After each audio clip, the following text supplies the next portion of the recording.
family. There was individuals sitting around boxes with screens, and they forgot how to grow their own food. And hunting was replaced by practices which were cruel, and everything seemed to be divided by plastic, with petrochemical oil, which was extremely toxic. And these people also ran their cars on that oil, which polluted the air and the water and the soil. But the ones who benefited didn't care about the earth. They were only interested in how much the oil was worth. When they started running out, they started fighting for control to secure the world's supply of petroleum was their goal. So they assembled their armies and their wars destroyed life. They hid the truth from the people, kept it out of their sights. And millions of people were betrayed by these lies, convinced to kill each other and watch each other die. Entire cultures were destroyed before our very eyes. We just sat around and watched the fire falling from the sky. But all the time we knew that it could happen to us. So we were living in fear and we were on the same bus. By invading other people we created more enemies, but they believed that they were doing it to make themselves free. This is the world that I grew up in, so you understand my brain when it begins to spin, searching for solutions, a better way to be. And I think much clearer when I begin to breathe. So I breathe in the air. Yeah, take a deep breath. It's everywhere. Heal my spirit, heal my body, heal my soul. I know who I am, consciousness spinning through sacred air.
I know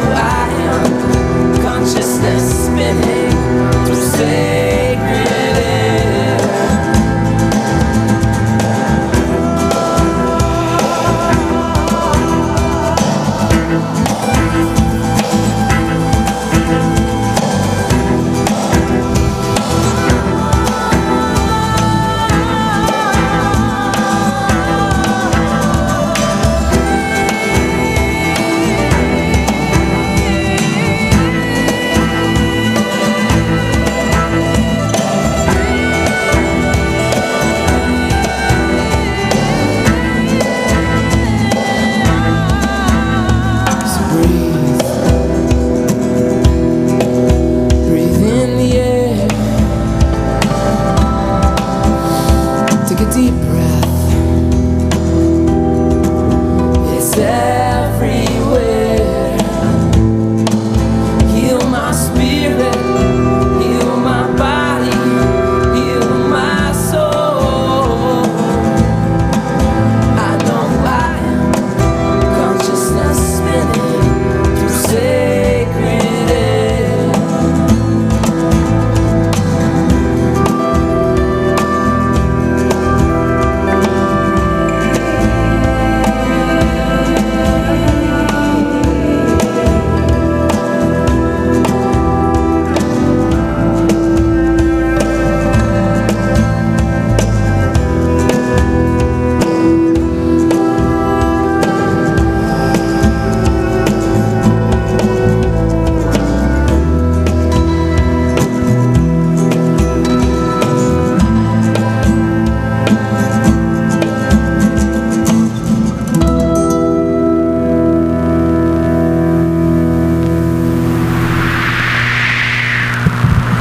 Oh yes, have that breath for this lovely, lovely Wednesday morning.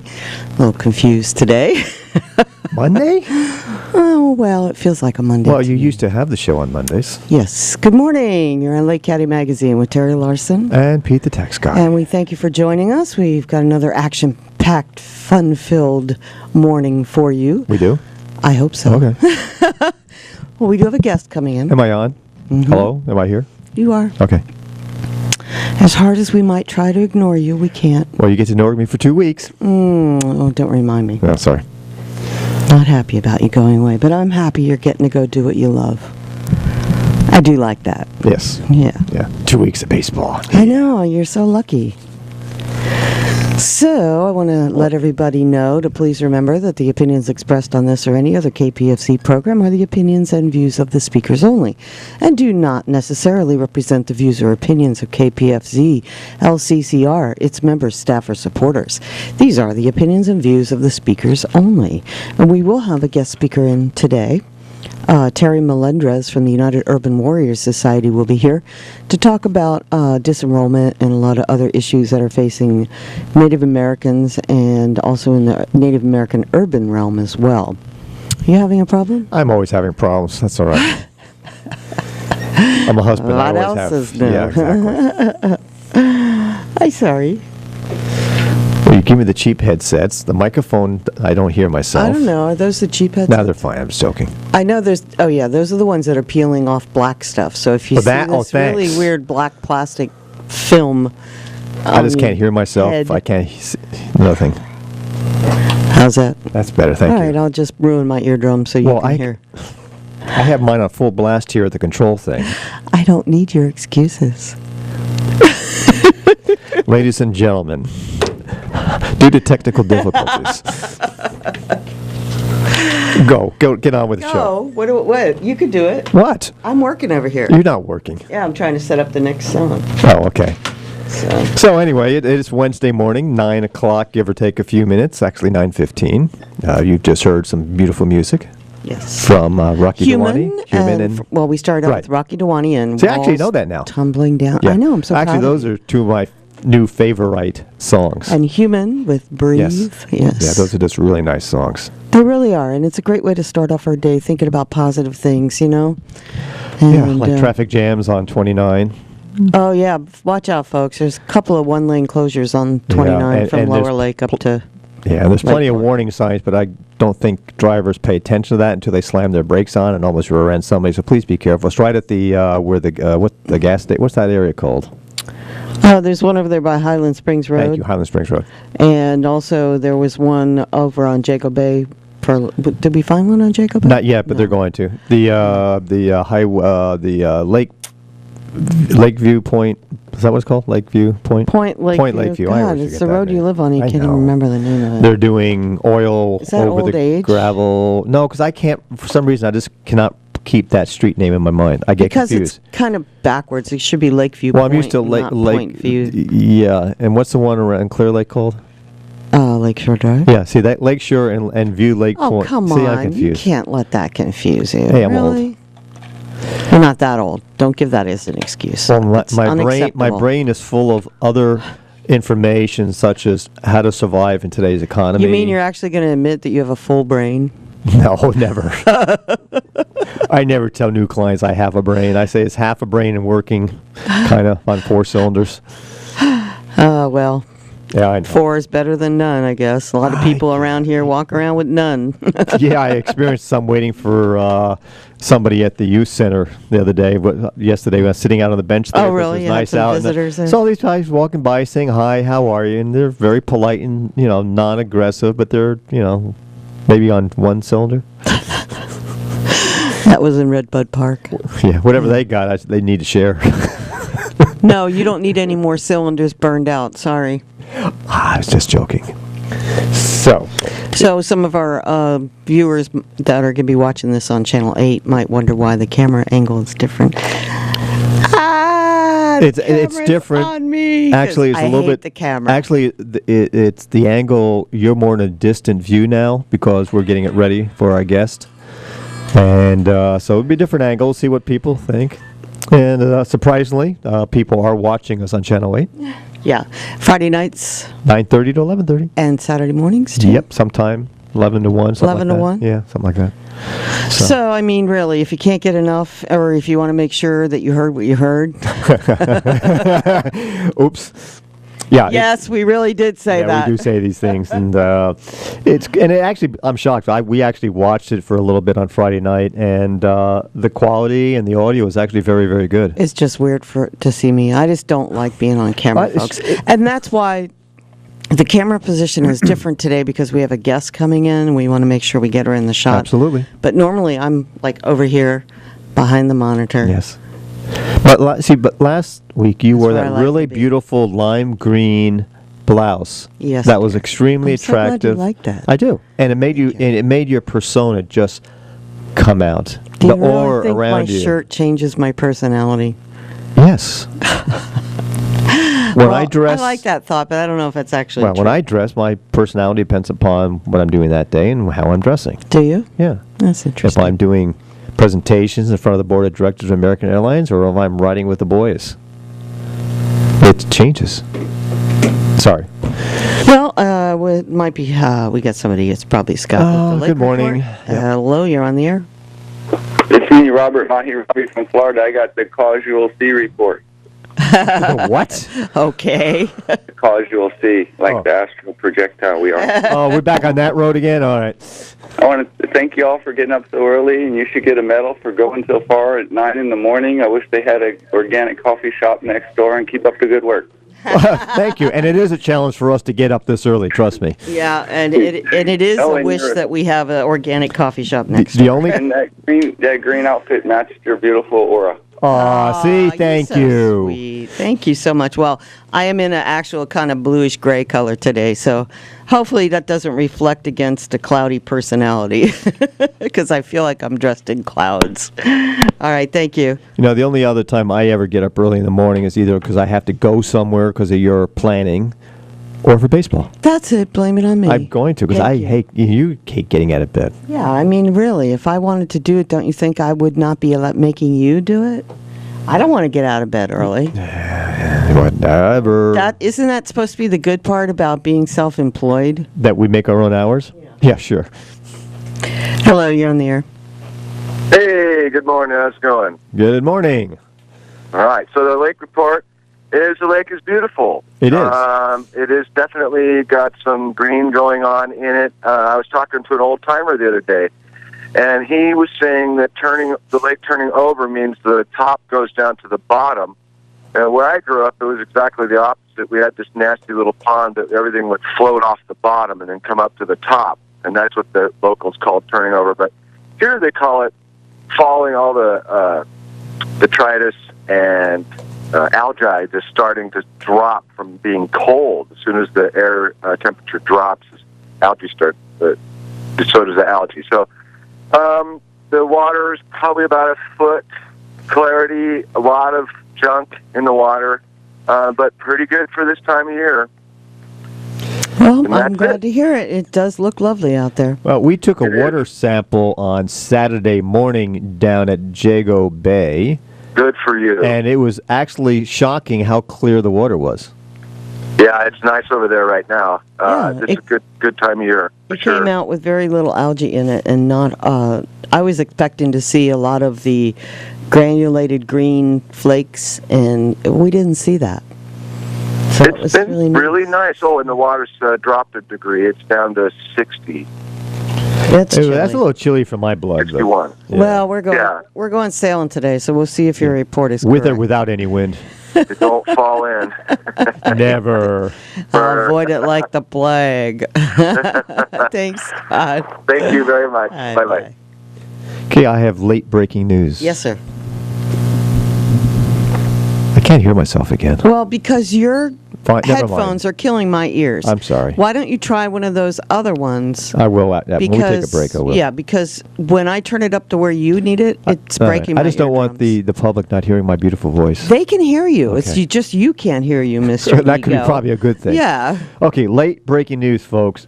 Senate, according to CNN sources, have reached a deal to end the shutdown and avoid default. An announcement is supposed to be made within the hour by the El Presidente Obama to say that everything is going to go back to normal if there is such a thing in our government. So, as I keep an eye on this, I'll let you all know over the next couple of hours, but it looks like the Senate's got off its butt and done something. However, the House still needs to approve it, and those guys are absolutely, totally Oh, it's they're useless. oblivious Yeah. to the whole real world. And They're madmen. The true definition of madmen. They've gone mad with power. Just So, ridiculous. Anyway, so there might be some news that the shutdown and the debt ceiling problems are going to be resolved. And I'd be curious if anyone out there has been affected by the shutdown of the U.S. government. Because most people on a day-to-day basis, unless you have a job with the federal government, really aren't affected too much. Unless you're applying for a passport, or trying to go see a national park, or waiting for food stamps. They really cut the food stamp? No, what happened, they had a glitch in the computer system, Oh, that's software. state anyway. It wouldn't be. No, well, food stamps comes from the federal funding, though. Okay. Yeah, but anyway, so. So everybody's in a big mess. But you know what? The good news is that if you live your life free of the government, this thing isn't going to affect you at all, basically. Yeah. I mean, I don't notice it that much. Well, no, we don't, because we have nothing to do with the self-sufficient. federal government. That's what I'm saying. So And if I people wanna out stay that there are way. like that, then that's what they will have no issues. This is not going to affect everyone. It's only going to affect those people who are government employees, government workers, government accessories, or dependent upon the government, of which we are none of the above. So, Right, so I just turned my volume up all the way. So if you adjust that control on your board, I'm going to go deaf. I'm not doing anything. just letting you know because that. I can't. The only thing I would do is turn it down. I wouldn't turn it Okay, up. if you turn it up, I'm going to go deaf. Fine. Okay, so. Don't. You're already deaf anyway. I don't know what the heck you're talking about. What? You're what? Say what? Remember how many years have I been married total? Too many. And you're worrying about my hearing? And he's going away for 2 weeks. I don't know about you folks, and I realize we all have our different bad habits in life. Mine is baseball.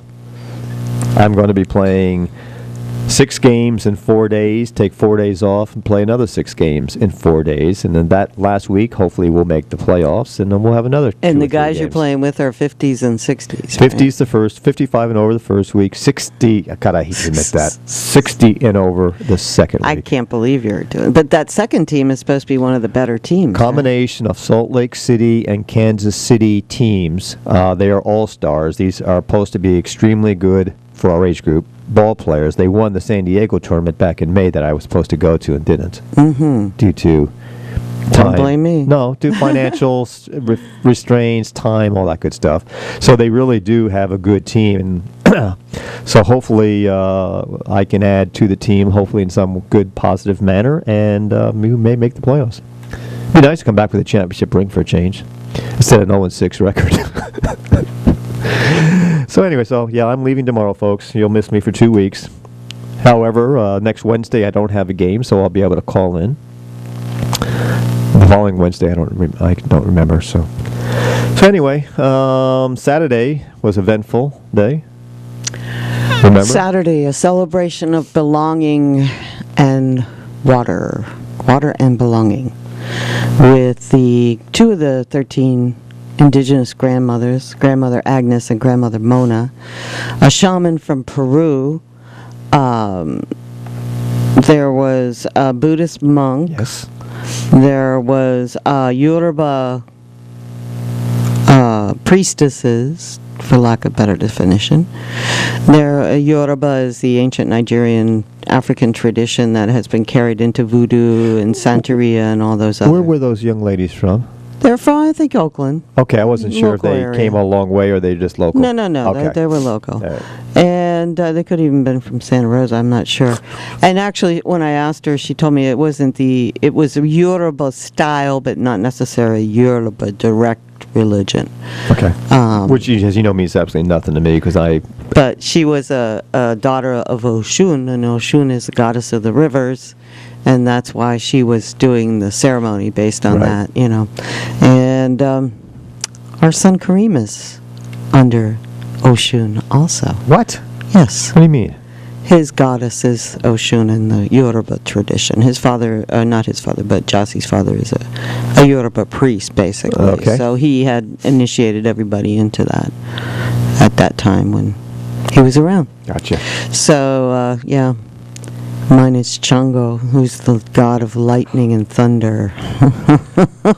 And Yemenya, the goddess of the oceans. So is that like equivalent to Odin and Thor? Yeah, kind of. That's I mean, a seriously, I'm Norwegian not trying to be tradition. No, the gods are actually. It was interesting because when the slaves came here from Africa, what they did, they brought their religion with them, and then how they integrated it was they put the African gods onto the Catholic saints.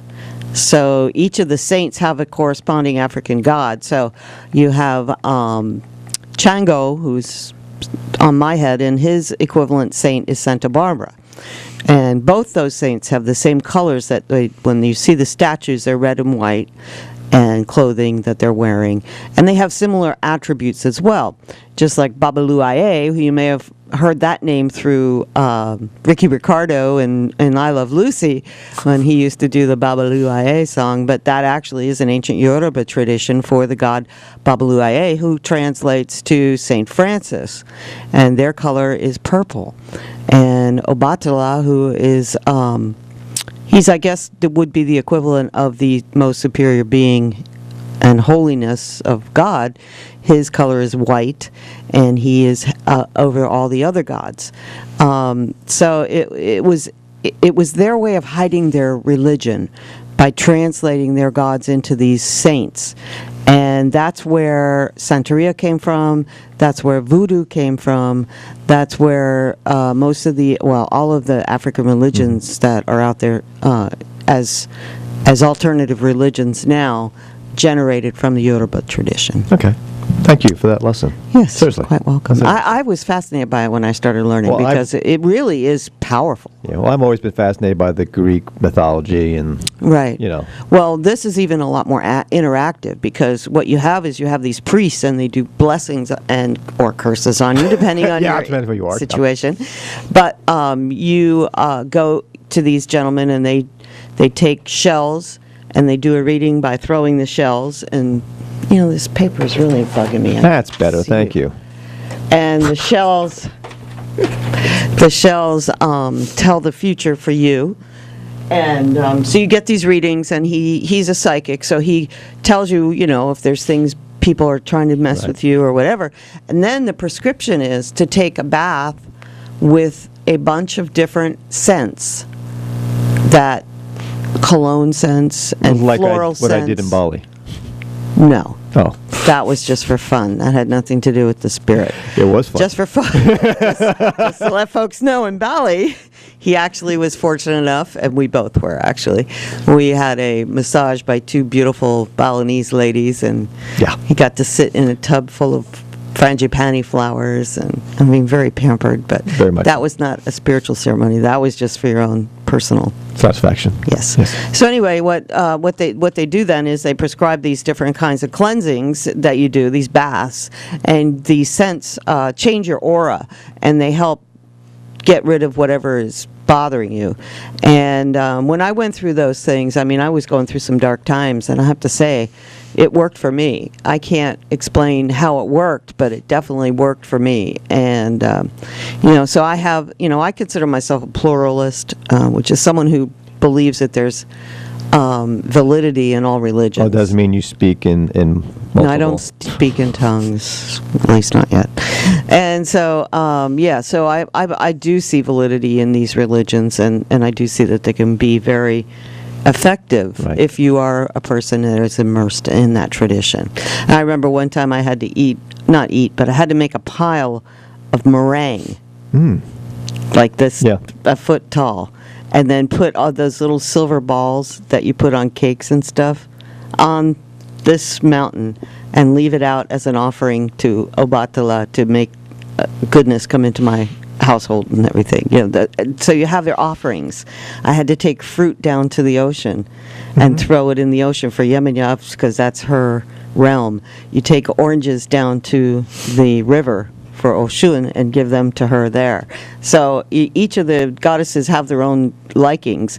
Alegba, who's the one that usually people will put by their door, and they build this little weird-looking creature out of stone and coconut and this kind of thing. Well, he likes liquor. Well, most of them like liquor.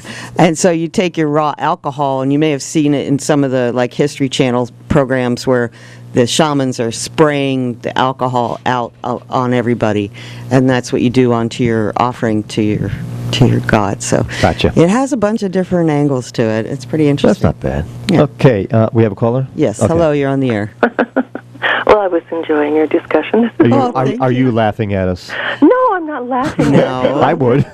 Well, no. This caller would never laugh. Not this one. No. I mean, I know lots of people that practice lots of different traditions, and there are many ways of purification if you're having psychic troubles, I mean, it's whatever works, and I think you're right that there is validity in every form of religion. Everybody on earth has their own spiritual path, and whatever works for them works. Absolutely. Exactly, and it's all about your own personal vibration. Right, and if you're searching for truth, when some friends of ours went to the World Conference on Religion in 1998, some people huffed off because they didn't think anybody but Christians should come, and other people stayed there, and they came up with this idea that it's kind of like a spoked wheel. When you're on the outer rim, it looks like everybody's far apart, but as you each progress toward truth, you come closer together. Exactly. Anyway, since you're news people, I called up for information because I'm sort of halfway informed. I know this is the anti-abuse month, and somebody was having a march in Library Park, and I don't know when it is. I thought it might be tonight, and if it is, I'd like to know that. Could you find that out for me and let me know? I will put a call out because I just looked through all of our public announcement flyers, and there is nothing in there regarding that. Oh, rats. Well, on the Women's Voices or something, they talked about it, and I thought it was tonight, but I didn't. Let me do a Facebook search on it, and it was called, what? Well, they have speakers. It starts at 7 o'clock in Library Park, and I think it's tonight. They have speakers in the march and candlelight vigil and stuff about anti-domestic violence abuse. Okay, let me see if there's an event. Anyway, thank you very much. Thank you. Appreciate it. All right, if anybody out there knows anything about the domestic violence abuse event that's happening at Library Park today, I'm not seeing anything coming up on Facebook as far as an events. So if somebody does know, please feel free to give us a call. The number here is 263-3435.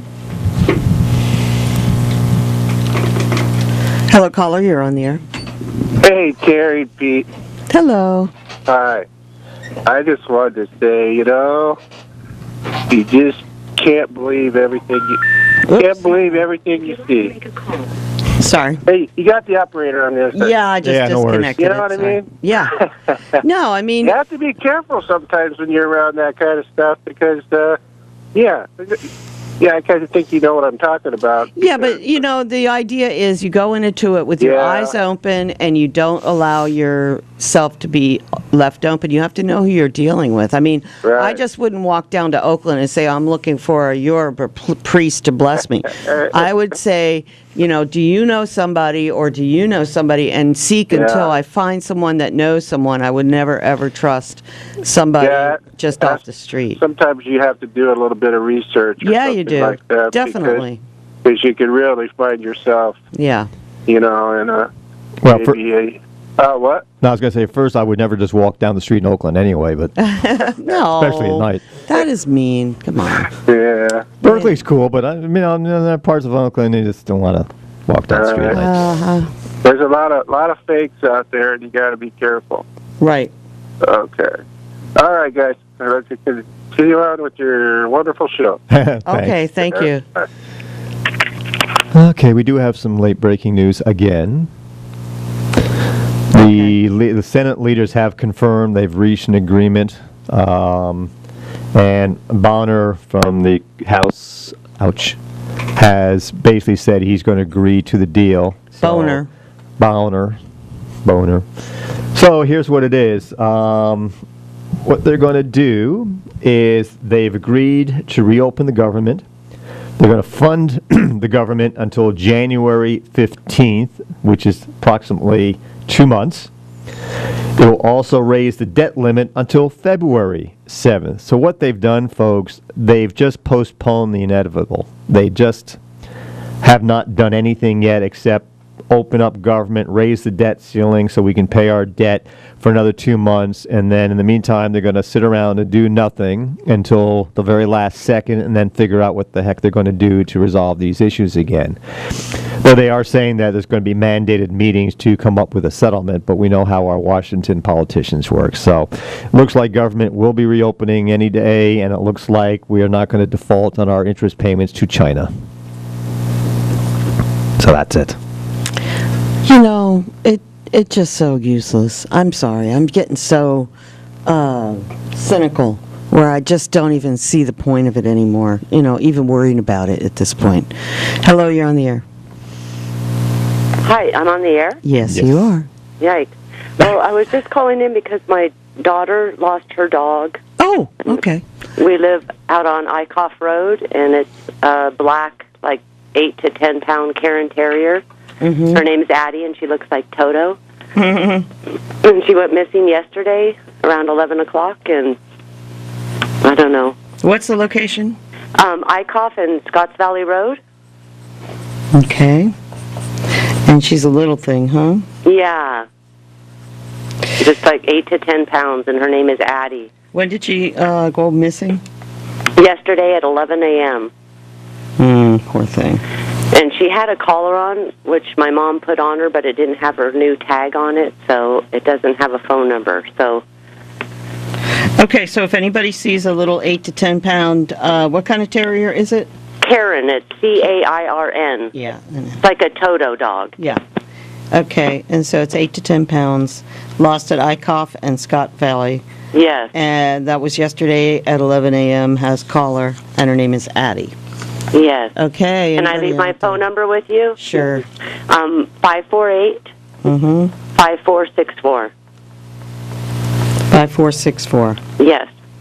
Okay, I'm putting up a post-it here for everybody to see. So. Awesome. Thank you so much. I really, really appreciate it. No problem. Hope she turns up. Thank you very much. All right. Bye-bye. Bye. Oh, it's so sad when little puppies wander off. Yes. Okay. So you want to finish our Saturday event since you are... Oh, yeah, the celebration of belonging. Then we can move on after that. Yeah, and people brought water from all over the world, from Egypt, from South America, from Asia, all kinds of places. It was held at Sonoma State University, and they have a pond there, which I don't think actually attaches to any real live body of water, but they took all the water and they mixed it together. We brought in water from the 7 rivers of Sedona that were blessed in a previous water ceremony about 10 years ago, and we'd been carrying them on and on and on since then. And I knew one day we'd have a use for that water. So we also brought water from Jago Bay. And as Peter said, that water just came out so beautifully clean. We were so happy. And mixed it up with all these other waters. And then we brought back some of the mixed up waters, which I'm going to pour some back into Clear Lake as well as part of the ending ceremony. I know there are some other people doing the same thing. There was people that brought water from Middle Creek, and that'll be going back into the Middle Creek. They brought their water to put back in today. I think they're going to do that. And then they also have people that got water from Blue Lakes. Some of the Pomo people brought that. So there was water from all over Lake County, basically, that showed up there and blended with these other waters. And then they took all the blended water and poured it into the pond that was there at the university. But it was just a beautiful day. It was a lot of ceremonial blessings. And there was a woman who was a Tlingit from their tribe is out of Alaska and Washington State, up in that area. And she had lost her family, and mother and father were gone, and she was cousins to the actual tribal people that were there to do the dances. And so this was the first time that she came back to her own family. So that was pretty impactful for them. And there was some wonderful dances. Pomo, the Tlingit did their dances. Pomo did their dances. Cool. Yeah, it was nice. And they did let us film the dances. That was good. And so we'll have that up. And we did some interviews with some of the people that were in attendance as well. So it was just really nice. It was a peaceful day, and it was full of love, and we just were glad to be there. Nice park setting down in Sonoma there, too. Yeah, it's a nice campus. Yeah, it's a very nice campus, yeah. So a little picnic time and everything. It was really nice. And Alan was there, and Cheryl. Of course they were there. They brought goodies and stuff to share with other people that was very popular with a lot of people. Actually, it's amazing how people just started gathering around when they saw free food on the table. No, it was good, and that's what it was there for, We brought wild grapes and stuff to share, too. And boy, we got this little grapevine behind our office that is the gift that keeps on giving. Don't tell people. We get a huge bunch off there almost every day. It's just doing so wonderful. Yeah, well, around that sweet bush, there seems to be some makeshift bedding there. Well, so I think at one point somebody was there, but I don't think they're there anymore. I thought maybe they're there because they could feed off the grapes in the morning. And there's apples right there, too. Yeah. But they don't look so good. And almonds. Tons of almonds coming off those almonds trees. Yeah, I'll have to show that, too. As you say, you can never go hungry in Lake County. In Lake County. It's the bounty of Lake County. We have such blessings here. There's 2 almond trees back on that back street. If I had a ladder, I'd be able to get a lot of it. Well, you don't. Why do you have your microphone on the side like that? So it's not blocking my beautiful profile? But I want it to block mine. It is blocking you, trust me. That's why I keep on moving it so I can see your beautiful face and not be hidden by the multiple microphones and other apparatus. And that's that why exist. I love you. Yeah. So. Okay, so right. what else is new? Well, see, I had a very nice talk with a young man that everyone knows yesterday regarding Measure H. Oh, yes. Of Clear Lake. Yes. Because Sunday we just did nothing around the house except watch movies. We did nothing. Lazy day. So, the people on the Yes for Measure H, which is the 1% tax increase for the city of Clear Lake that's coming up for voting in November, I believe. I personally believe there's a lot of miscommunication and misunderstanding, and we're trying to get rid of all the personal attacks on Facebook and the misunderstandings on Facebook and some of the one-on-one communications we have. So, I sat down with this one man who is part of the committee. He's not the head of the committee. Of the Yes Committee. Yeah, he's not yes on head of it. He's just part of it. But he is the fact checker. Yeah, he is. And he's intelligent. I'll give him that much credit. If he's listening, I meant that. He's very intelligent. Of course he is. On. Anyway, we sat down, and what our problem is that he thought my statistics that I had were incorrect. And I thought the statistics he had were incorrect. So we decided to meet and discuss the numbers and see who was right and who was wrong. And I'm the first one to tell you, folks, if I'm wrong, I admit it. Okay, I'm wrong. I screwed up. Didn't understand. You're right. Forgive me. Let's move on with life. And he's the same way. Well, after looking at the numbers, we both realized we were right. Both of you. We were both right. because the only he had a misunderstanding, or I didn't clarify myself correctly, which is very possible, on the amount of payroll that's being taken out of the gas tax money that Clear Lake receives. And when I looked at the number, he said, okay, you're right, I must have misunderstood. And I said, well, I may not have explained it properly. So we had a meeting of the mind there. But in regards to actual salaries and compensation for the city of Clear Lake, he thought I was really off base. And what it came down to is, again, a miscommunication. I have been vehemently stating that payroll cost. When I say payroll cost, I'm talking about total compensation. Payroll plus benefits plus retirement, all that good junk that they get in their compensation package. That payroll has increased 20 percentage points, not 70%, not 100%, 20 percentage points in 3 years. And they vehemently state, oh, we don't have any pay increases. Well, they don't have any COLA increases, but they get their stepped increases. So their payroll has increased. Plus, at that time, the beginning, the city manager was only a part-time employee. Now she is a full-time employee. So that also has an impact on the payroll. And that's obvious that it has an impact on it. But what it boils down to, folks, is, and some of the yes committees will not admit this, either through lack of understanding of accounting and financial statements, or just because they don't want to admit it, and I don't want to put words in anyone's mouth, that total compensation has to be looked at. Total compensation, your retirement benefits, your health insurance, a lot of the payroll taxes are all based on how many people are employed and what their salary is at. So the total compensation package has to be addressed.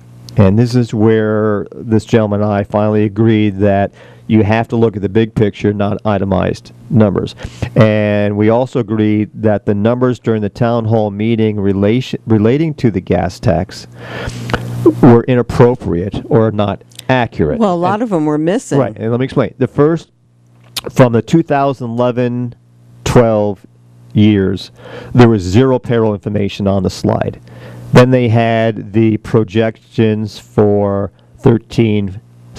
And this is what they were taking out of the gas tax. Right. Well, here's the problem, though, folks, is those who attended the town hall meeting, you may understand this. Those who didn't, I'm going to explain it anyway. And it is available on our website if you'd like to watch the whole thing. Correct. The town hall meeting. So what they did is, number one, they posted inaccurate revenue numbers, and I'll explain that in a second.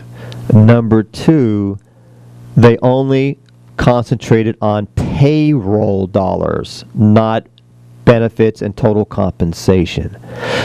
But here's the funny thing, is that when they were looking at payroll dollars in relation to the revenues they had posted, it made their argument even worse. Because they had and I'm rounding up numbers here, folks, they had roughly $254,000 in payroll with $400,000 in revenues. So in their numbers, payroll was way over 50% of the gas tax revenues coming in. But then when you add the cost of benefits plus salaries were greater than the revenues they were showing on the slide, which means basically it was 110% of revenues, which means the gas tax monies couldn't even cover the cost of payroll and benefits. So I was like, that number is wrong, and I was trying to be nice to them, because I actually try to be fair, and say, well, the revenue number is wrong. It's supposed to be $650,000. And he kind of looked at me and said, well, I got this number right out of the budget book, and I went to my budget book and said, well, I got news for you, dude. This is what my number is here. This is the final budget. And then the conversation kind of went on from there. So when I met with this gentleman yesterday, what he pointed out to me, and again, I'm very naive about California and how revenues come into cities and government. I'm still learning that process.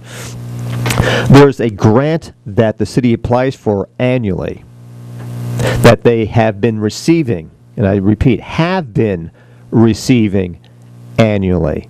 But there's no guarantee, especially under the current budget restraints by Governor Brown. Jerry Brown, right? Yes. So that was $170,000. The city who provided the slide to the Yes On H committee, right? Yeah. Excluded this $170,000. So they're saying that we cannot count on that money. So therefore, we're only reporting what we anticipate from state information of our gas tax revenues. So that just makes my argument and the no on committee argument even stronger, where not only are they taking funds out of the gas tax money that's earmarked for road improvement and maintenance and development and paying their overhead, the public works director, the civil engineer, and their staff out of that money. If they do not receive this $170,000 grant, they can't even afford to pay those salaries now because the funds aren't there. So where are they going to get the money from? So what do? This is typical government, folks, and this is my own personal opinion, not the opinion of anyone else, is when government has no money, what do? They tax taxes. and tax and tax. And the county wants more taxes to clean the lake with no game plan, allegedly. The city wants more tax for their roads, but guess what? It ain't not going to happen. Excuse my horrible English. And if this $170,000 grant doesn't come in, I'm not saying it's not, but the city did not include it in their budget slide for the road tax. So I'm going to assume that they have some indication they may not get the grant this year. So what does that mean? They can't afford to pay the salaries that have been allocated to the gas tax. So where are they going to take the money from? Oh, they're going to pass this new gas tax. This is strictly for road maintenance improvement and grading. So this argument and this discussion we had yesterday actually finally came down to the following, because I can't control what the city can do or not do. I can't control if they're going to get this grant or not. Is we finally agreed to disagree on yes and no. But we did come to an agreement on, and I'm going to say this as clearly as I can, is the city of Clear Lake, like many, many, many other cities in this state and this country, like many, many other counties that we currently live in and around the country, and many states, and especially our federal government, is we lack proactive decision-making policies. And specifically in this county and in the city of Clear Lake, we lack leadership. If someone had taken the bull by the horns 2 or 3 years ago and said, you know, folks, we have our projections in place, and they do not look good. We need to put a freeze on payroll. We need to go back to the city employers union and renegotiate health insurance, our retirement benefits. They need to start contributing more. You know, we're sorry, but they have a great job. They have a job. A lot of people do not. Our poverty level in Clear Lake is horrible. We can't keep taxing these people, and come up with a game plan. So what I'm saying, folks, is we don't have leadership. No one is willing to come above and rise above the rest of the people here, be it city council, be it staff, be it board of supervisors or their staff, and come up and say, we have a problem, folks, and we need to fix it fast. No one is doing that. And you can't fix it overnight. We all know that. They're all in denial. That's what really upsets me. If they had reacted 3 years ago, they would have a plan that they have to adjust, because no plan is perfect. We all know that. A budget is just a projection, and you have to adjust accordingly. But no one has done that. If they'd done that 3 years ago, maybe they would have extra money for roads right now. Maybe they would have a grader that they purchase and employ someone just to grade the dirt roads in Clear Lake to make them usable. Maybe they'd have extra funds in the budget. Maybe they wouldn't have to waste $28,000 on a special election. They wouldn't have to spend money on other requirements above and beyond that they can't afford right now. Maybe their reserve funds would be more than the bare minimum that they have right now. Matter of fact, the city manager, in many of the discussions during the council meetings, has stated, my goal is to have 100% of our needs in a reserve fund. Folks, that's $4 million. They're raising taxes to improve roads, and they want $4 million in reserve fund? There's no logic to that. There's no business sense to that. I just don't get it. So I'm going to repeat myself. We need proper leadership. We need people who have some type of financial background and understanding in business to come to the forefront and be willing to put themselves out in the public view and make these hard decisions. And they're not all going to be popular. But folks, when I used to make a lot of money and I lost that opportunity, guess what? I didn't have a 5,000 square foot house anymore. I didn't have a Lotus G to drive around anymore. I didn't have a new Avalanche to drive around anymore. We're driving in used vehicles with many, many Zols on it. We've downsized our home. You have to adjust, be personally or in business. Yeah. So that's my rant, and I don't mean to rant, but this really irks me because the people on the Yes Committee, I'm not saying they're naive. I don't think you are saying they're naive. Naive, but not stupid, not unintelligent. I think they're naive in regards to budgetary procedures, on proper budgeting planning, and how to really make the right decisions. Gotcha. Hello, caller. Whoops. Hello, caller. You're on the air. Hey, right on, Pete. I think you're right on. This is Dennis again. Hey, Dennis. How are you? And I think the big problem that I see overall is, and this is my opinion, that people are scared of the government because, they don't want to, we're caught on the fence right now. Well, what do we do about this situation? But people are in fear for their lives.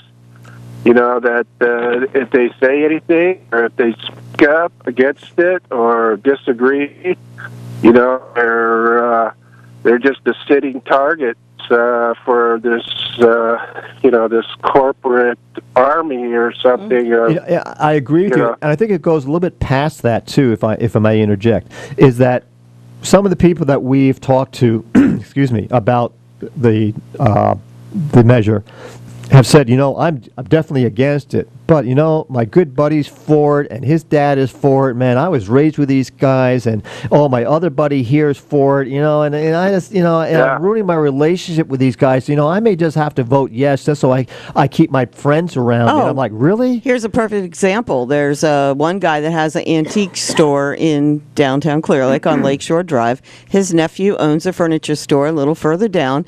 The nephew's for it. The gentleman is against it.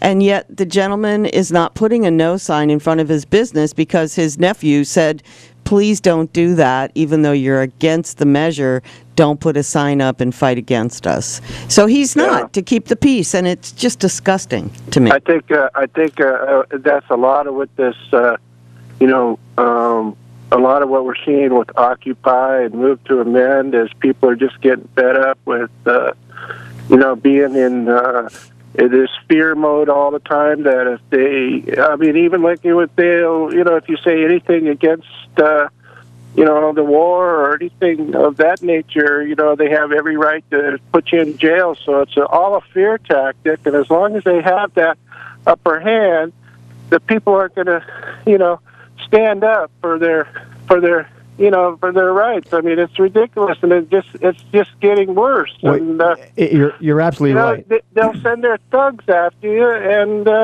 who knows? Well, let's put it this way, and let's use thugs in a verbal communication instead of physical abuse. Is that we are pretty forward with our commentary, and it is our own opinions, be it here at the radio station or on LCM or just in personal one-on-one communications. And we attend the City of Clear Lake Council meetings for multiple reasons. Excuse me. And our voices, like you. and our voices are heard. However, there is a single individual on the council that'll take every single opportunity to make my wife and I look like we're criminals, that we are scum of the earth, that we're doing illegal crimes right now, or that we're crazy, which maybe. But the point is, and you're right, it is an intimidation factor. The problem is I can't be intimidated. Mm-hmm. I cannot be. I've been through hell and high water in my life, especially recently, and I've dealt with the feds. And I got news for you. And don't forget the lawyers now. Well, lawyers. Oh, what about them? Well, the lawyers. They're the only ones that can read the fine print. On these contracts. Well, that's only if you have a good one. The bad ones can't even do that. Sorry, I'm sorry. Yes. Well, and what I was getting at is they can just lead you on with lie after lie after lie, and twist the whole thing around and try to make you look bad.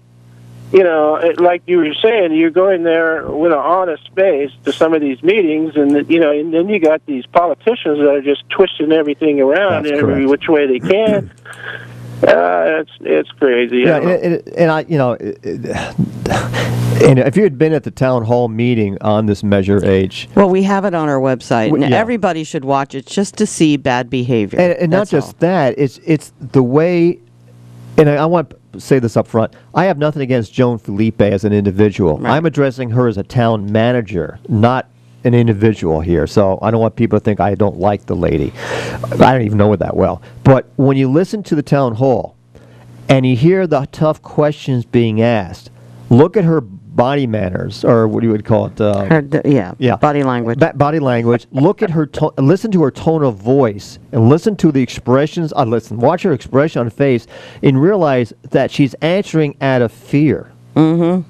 Because she's been caught in a lack of transparency. She's realizing people are on to her now, so she's trying to backtrack, and that's why they tried to adjust all their financial numbers and say... Well, they'll say anything to keep their job. Yeah, well, she sat there and said, the city employees haven't had a raise in 5 years. Well, she was talking about a COLA, the cost of living allowance raise, which is a minimal raise at best. But in the meantime, they're still getting their step raises. And for her to make, for anyone that's part of the city government, be it staff or elected officials, to say they've never had a pay increase when they have an approved budget in front of them that shows a 20 percentage point increase in payroll in 2.5 years.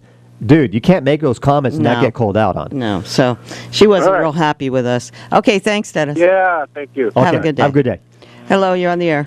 Hi. Hello. Hey, as usual, what wasn't said is probably as important as what was said at that meeting. And if you look at the tape, you'll see when Pete and Joan Felipe were having that back and forth about the payroll, whether it went up or it didn't. She says, well, part of the reason that it's gone up is that health insurance premiums have gone up. That's true. I remember that. And she's absolutely right about that. They're set at a percentage of what they have to contribute to that, and they have absolutely no control over it. It's an obligation that the city has, and that's out of their hands. And she's absolutely right as putting that out as a rationale for payroll having gone up and them not having control over that.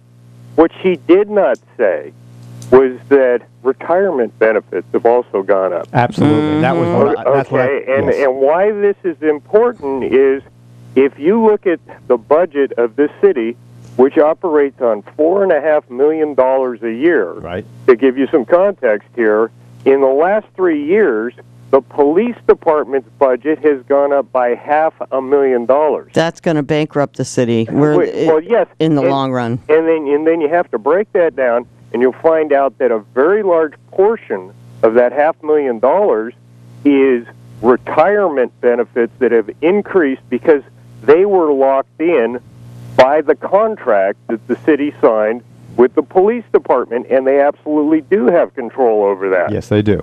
But that was not even mentioned. No. It was not even mentioned, and that, I don't believe, was by accident. I believe that Ms. Felipe will be very, very reluctant to ever bring that up because she is too concerned about a potential backlash from the people that, so fervently support the Clear Lake Police Department and everything it does. Yeah, and that department, and we're going to have to go because I got to take a quick break, but that department is right now, the majority of the budget of the city. They intentionally keep themselves understaffed so they can increase the amount of overtime that the officers receive, and it's like the elephant in the room.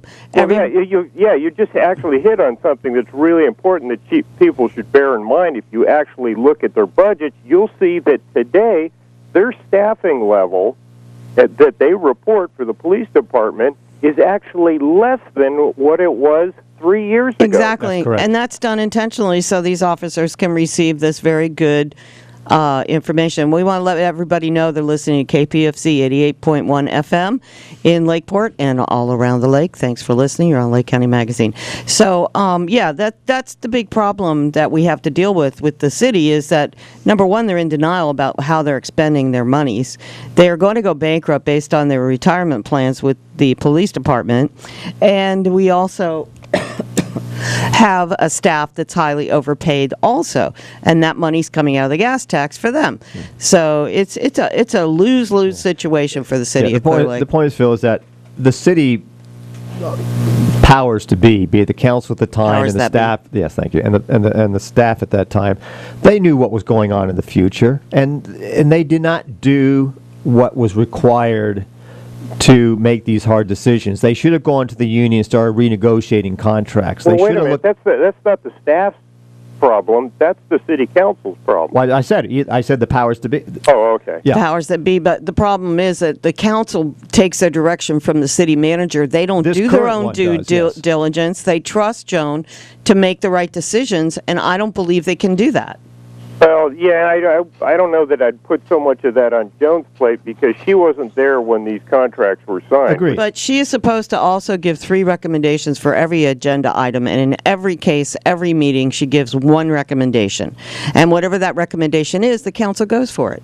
Except for Jerry Spittler. There's no one asking questions. The problem, Phil, is, and I'm not trying to be demean or critical of the current city councils based on their background education, but there's not one person sitting on the council that has any form of economic or accounting background or solid business background that understands budgetary requirements and economic policy. Right. Yes, but I think you'd admit that Jerry Spittler has tried to raise some of these issues, and every time she's done it, she's been skewered, hammered. Yeah, totally agree with that. Absolutely, and that's because they don't want to hear it. And it doesn't. I don't think it would matter if you had a great background in accounting and you had all the facts and information to present to people. I don't think it would change anything because people are so absolutely committed to the idea of supporting that police department, no matter how poor its performance is, no matter how expensive it is, and no matter what its impact is on the overall economic viability of the city. It's weird. It's a strange loyalty that people have to that department. I can't understand it myself. Well, we believe that, and Terry, help me on this one, that Joan and the chief there's a personal relationship there. Her husband and the chief's wife are both from Portugal, and they have a very close friendship in addition to the professional relationship. And, the word is that Joan's not going to be around next year. She's getting ready to head out because she knows that the jig is up and everybody can see what she's doing, and I think that she's just heading out the door because it's time to go. And she's only spent like 3 to 5 years at any place she's ever worked, and the cities that she's worked for in the past, 2 of them had populations of 1,500. Another one had a population of 6,500, and that's the largest city entity she's ever worked with. And I don't know what qualifies her to get the kind of salary that she's getting based on the kind of job that she's doing, because she's doing nothing to bring any economic viability into Clear Lake or do anything to make any changes there of any impact, except raise taxes. Well, yeah, and I think that anyone in that position is to really take on the council like that is going to be jeopardizing their own position. So it's kind of it's kind of a conundrum, really. It is. Because where do you find a person to do that job that's actually got the decency and the courage to stand up and put their job on the line by telling people what's really going on? Yeah, and that's difficult, and that's why, they saw someone like Joan who came in as an interim city manager and sat down to try to help find a city manager, and that person never showed up, so they gave the job to her. So she kind of got it by default. Kind of like Dick Cheney. Yeah. Actually, since we have you on the phone, I have a question for you. What is your opinion of having ex-city of Lakeport attorney Brooks, Steve Brooks, be the mediator or the? I saw that little news item, and it kind of made me laugh because immediately I thought of, well, the template that was laid down by Russ Purdock and his image rehabilitation campaign apparently seems to have inspired Steve to take a somewhat similar path. It's weird to see these people being rehabbed this way. I don't know. If Steve can get something done, more power to him. Well, I don't know how he could be objective. Joan spent hours now talking to him, according to her, having extensive communications with him regarding the situation. In addition, he was brought to her by Joey Lewis, so they're friends and they know each other, even though Joey tried to downplay it in the meeting by saying he met him once or twice. We know that's not true. So it's just really scary that, they didn't even question. Joyce went into that meeting saying, oh, we don't want somebody from Lake County. We want an independent person from outside the county. But yet in the meeting, she never said that. So it's just, okay, this is what the city manager recommends. We'll do it. This whole council, with the exception of Jerry Spittler, thinks it's okay just to bow down in front of this woman and do whatever she says. And I just think it's extremely objectionable and absolutely disgusting. Well, the immediate question I had was, what really is Steve's motive here? Is it to, like I say, rehab he's trying to clean up his image? act, absolutely. Or is it to really help the city? Well, he's doing it for free, so, initially you think he's there to help the city, but obviously he's trying to get his name back in the forefront. Right. Exactly. Yeah, I don't know exactly where the ratio is there, but like I say, I wish him luck with it, but I reserve my skepticism. Yeah, you'll excuse me for being skeptical. Well, I don't know the gentleman. Right. I've never met him. Probably never will. It's just, can he be impartial? And that's my whole point here. I don't think he can be. Well, I've sort of known Steve for a while, and he's a nice enough guy from what I can tell.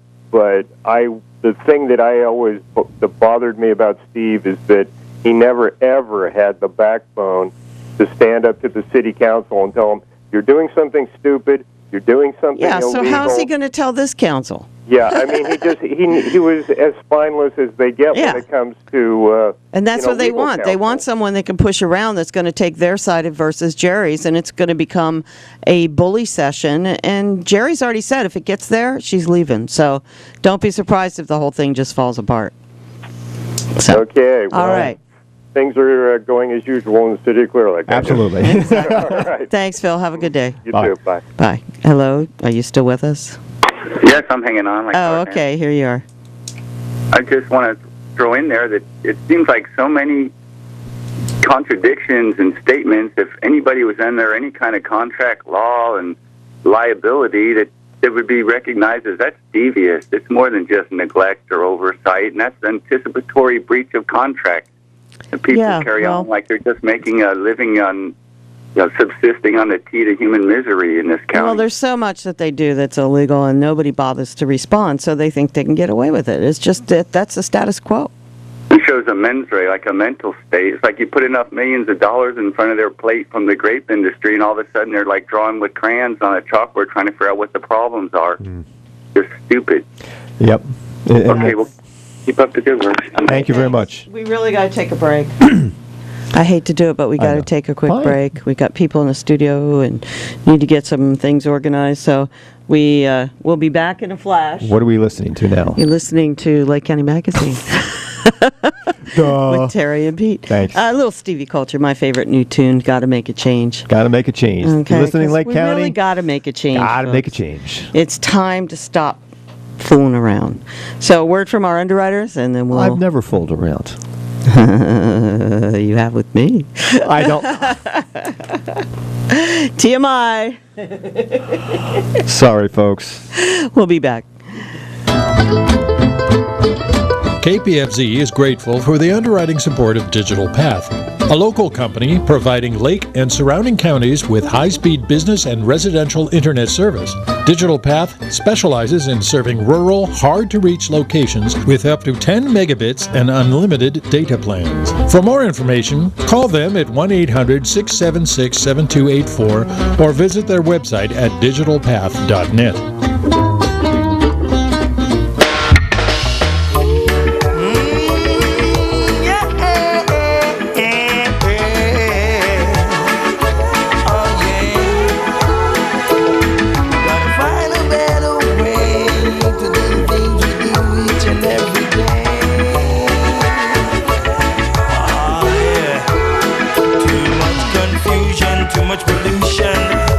Come up with a better solution, cause if we don't, it's gonna be a destruction upon the younger generation.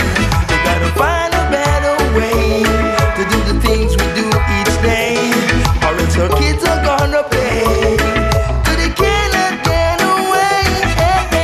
We can't keep living this way. We gotta make a change.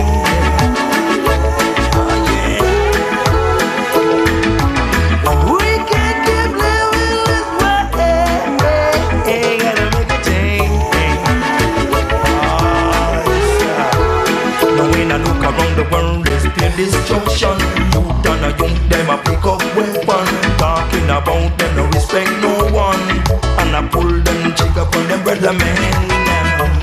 All the things you do, don't believe you're gonna get away, because one day, I know you're gonna pay. You can't keep living this way. You gotta make a change.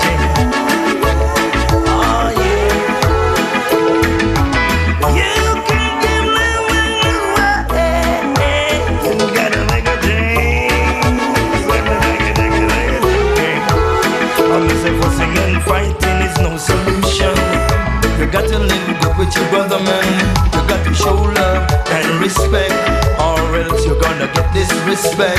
Stop living life every day as a bad man. No walking around every day with your weapon. Because the things you do will come back to you. Remember what I'm telling you. The seed you sow is the fruit you reap. Don't always think that talk is always cheap. Yeah, this is a lesson for you to keep. All your friends and folks and family and people who love you is gonna weep for months and days and weeks now. Yeah, we gotta get together. Ow. You can't keep living this way. You gotta make a change.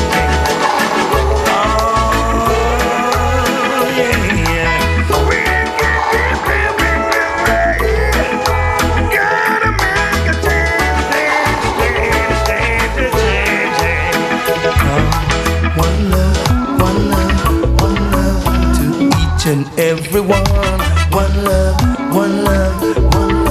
respect your brother, man.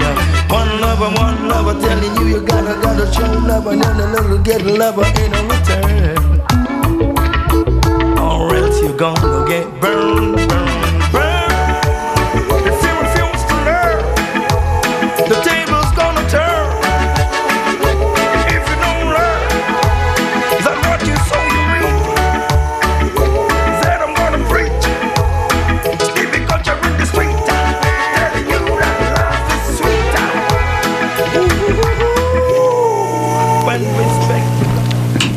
TV Culture. Game on. All right, still that's enough playing. of that. That's enough of that. Thank you. Sorry, I had my mouth full of grapes. Well, let me know. I could have done, hi guys, how are you? Oh, you have eyes. Welcome to Lake County Magazine, the radio show on KPFC 88.1. Those grapes are so sweet, but they got seeds. It's hard to talk with them in my mouth. And we got Alan from Upper Lake here in the studio with us. Blah, blah, blah. And Alan, you've got a little project going on with the waters from the water ceremony that happened down in Sonoma. Oh, and that was just such a great, the grandmother ceremony, Blessings of the Waters, was just fantastic, and Lake County was so well represented. And we were able to mix waters also with Washington, Oregon, Arizona, Utah, Idaho, Nevada. Did I leave any others out? Yeah, like there was some from Japan, there was Yes. some from Tibet, there was some from Switzerland. Egypt and Switzerland, and yeah. So all these waters got blessed, and now what we did yesterday, we took portions of these waters all the way up to the headwaters of Middle Creek, the largest arguable tributary to the lake, especially when it's running. And as you well know, it's dry now. And the water samples that we took were from CC Camp, and the closest little bit that I could find up to where a whole bunch of springs have dried out, also from an artesian well, and then right there next the slume that comes right out of Upper Lake. And I've also mixed it with some of yours from Jayago. From Jago Bay? Yeah. Jago Bay. Mm-hmm. And so now we're re-releasing these blessed waters from the headwaters down. And today, at every half hour from 10:30, 11, 11:30, and 12, we will be putting more waters in parts of the lake. So at the half hour, if you'll just take a couple minutes and think about the fact of a lot of this beautiful weather that we've been having is actually turned into a drought.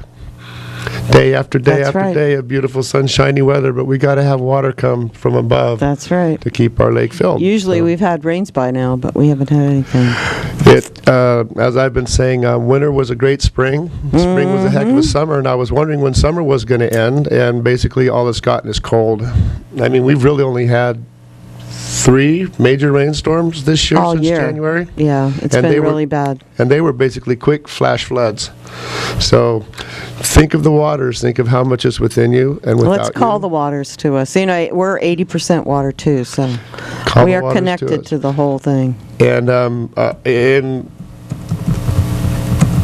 what Dennis was saying about keeping yourself open, but that was the benefit of going to this gathering.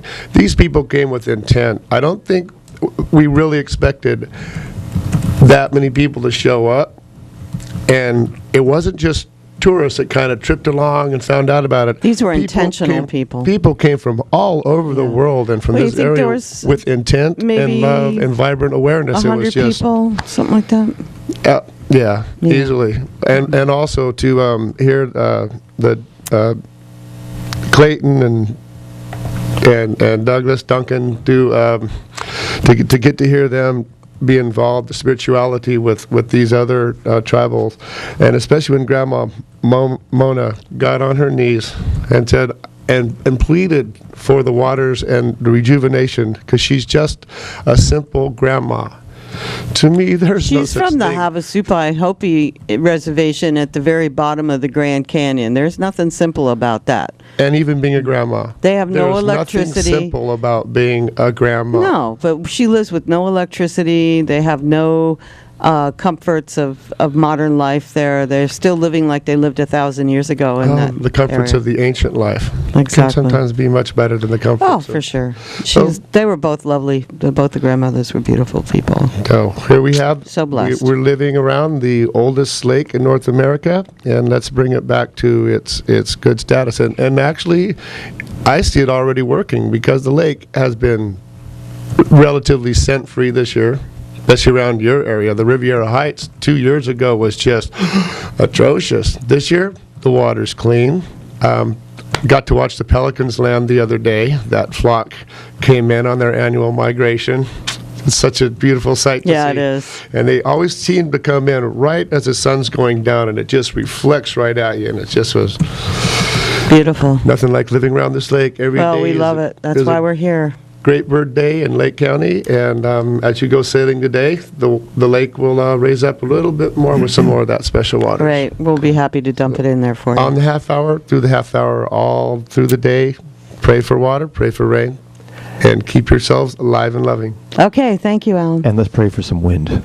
Yeah, because we might not be sailing, we might be motoring. It's pretty quiet out there.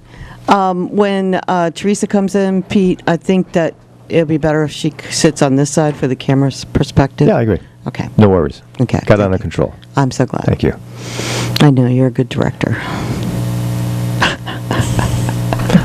Okay, let's move on. We got 5 minutes for the next segment. Okay, so you wanted to talk a little bit about the Mr. Robert Brown supervisor recall? Well, yeah. Just a little I think there's two problems with the recall for Rob Brown right now. Number one, everybody's afraid to sign the petition. And it's a shame to see people intimidated with fear over someone that they despise. Yeah, and we've had people of public notoriety. We've had people who know each other. They say, I just don't feel comfortable in signing the recall petition. I'm like, why? I said, I'm afraid that he's going to intimidate us. He said he's going to do something. A young lady we were with last night who worked for the DA's office happened to say, yeah, you think nobody's going to see anything? Well, when I was working in the DA's office, investigators were showing confidential evaluations of sheriff's deputies and laughing about the results of those evaluations and sharing them around the office. Who said nobody's going to see them? Well, we like to think that the elections office is squeaky clean and could not be corrupted, but then again, we don't know. So I understand their fear. And if this is what breaks the recall, that's what's going to happen, because people don't want to step up and get the signatures. They don't want to be seen gathering the signatures. They don't want to be seen talking to people who are taking the signatures. And the fear factor is really, really high. In addition, with Mr. Brown's health, I think that the stress, it may not have been the recall that caused the problems, but he has stress issues, obviously. He's had a quintuple bypass, which he still hasn't spoken about. And I think that, this whole thing is not going to help anybody if he gets even more stress and kicks the bucket. Nobody wishes him any personal harm. So I'm not sure where the recall is going to go now. I think it's up to the committee to make some hard decisions because they're getting close to the deadline. And unless there's a massive turnout of people willing to help gather signatures in the next 2 weeks, it's going to be really difficult to be able to pull it off. And I just think that they need to reevaluate where they're going with this. And, maybe it would be good to sit down with Mr. Brown and try to understand why he does the things he does, or what he would be willing to do to make a better place for the people in his district to feel more comfortable. I don't know. I just don't know. So, that's where we're at. That's where they're at. Yep. And I just think it's a shame. I'm actually shameful. People are so afraid. Yeah, I use the word disappointed, but actually, I just don't understand how citizens of this county, long-term residents, are still intimidated by bully tactics. And that they accept them. He's not That's going to. the thing that upsets me. They accept them. Right. He's not going to go into someone's door and punch their lights out. Well, he has done I know, that, but not though. different situation. People are physically afraid. He has threatened people with guns. Well, then they need to be arrested, because that's a criminal offense. That's he's felony. a criminal. But there's no law here. The DA's his buddy, so no one's going to do it. Yeah, but then who's going to prosecute? I understand. The point is, though, I just don't understand how respectable. Let us help you here, Terry. Getting our guest into the studio without hopefully breaking anything. She's got to go under and over. Over that chair, so we have a better angle. Okay. There is a chair there? Okay. And a set of headsets. Okay. Very good. You're so awesome. Just turn that one on. So, yeah, we're just really surprised. I really thought there was a lot more guts in this county. I thought there was more bravery. I thought there was more character, and that people were fed up with bully tactics. But I guess they're not. I guess they like what they're seeing or like what they're dealing with. And I'm sorry that, change can't happen at this point. And I think part of the other problem is that a lot of people feel there wasn't a good candidate to run against him. And, this thing isn't over yet, but I just don't see how it could be successful under the conditions it is. And the candidates that were available, no one really backs everyone or one person. And one of the guys that I talked to that wants to run is like, yeah, I could use that 60 grand a year. I'd like to quit my job. You know, that's his motivation for running for supervisor, and he may still run in 3 years from now. So, I don't know. I think we as a people need to really do some introspective seeking within our own selves and find out what we're willing to accept and what we're willing to take and what we're willing to swallow, because a lot of this stuff is being shoved down our throats. Are we okay with people who bully people in supervisor meetings and make rude comments and say things that other people, against other people, that is inappropriate? I don't know. I just don't think it's right, and I think that we as a people here in Lake County are not serving the people of Lake County or ourselves by allowing that kind of behavior to go on, because it is being carried down. Joey Lewis is a perfect example of someone who has studied the Brown tactics and learned them well. And, you know, part of the tactics they use is if they don't agree with you, they say you're crazy. If they are threatened by you, they pull out stuff from your past and try to expose you to the public to ruin your credibility. And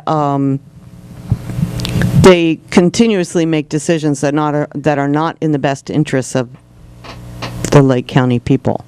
So, you know, I don't know where it's going to go from this point, and I would like to see maybe people would jump up and say, oh, we're ready to help.